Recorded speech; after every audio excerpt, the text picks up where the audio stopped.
Mr. Zuckerman.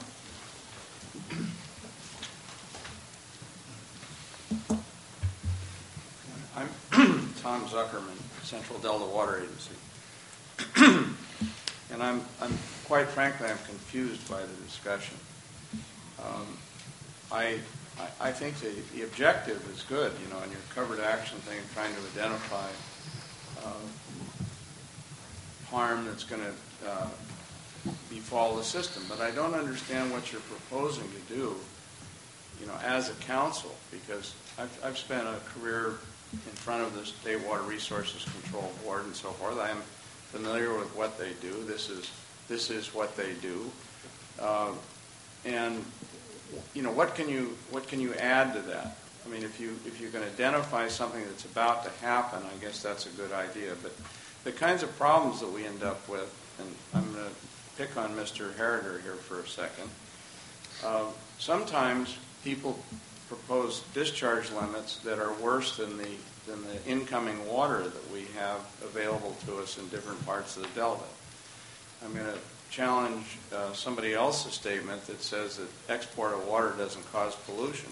It clearly does. I mean, the water that is returned back in the San Joaquin River that contains the drainage of large areas of the valley that are heavy in selenium and heavy in boron clearly bring pollutants into our our source water there that we can't deal with, for instance, in agricultural drainage. Mercury would be another example. The Delta is not a source of mercury. The mercury came from the coastal ranges. It was transported over to the hydraulic mining people or whoever it is to separate the gold from the gravel, and it ended up washed down into the Delta. Those are things that we have very little control over, and there are a number of other examples. So all I'm suggesting to you is to try to identify new problems that are going to be created, I think, is a laudable purpose.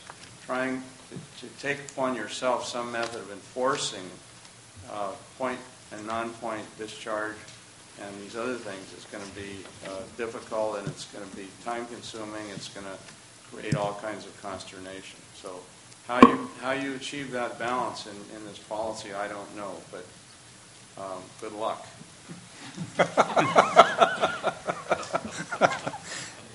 His observation, good luck, means he's leaving on a vacation shortly. So, all right. Okay.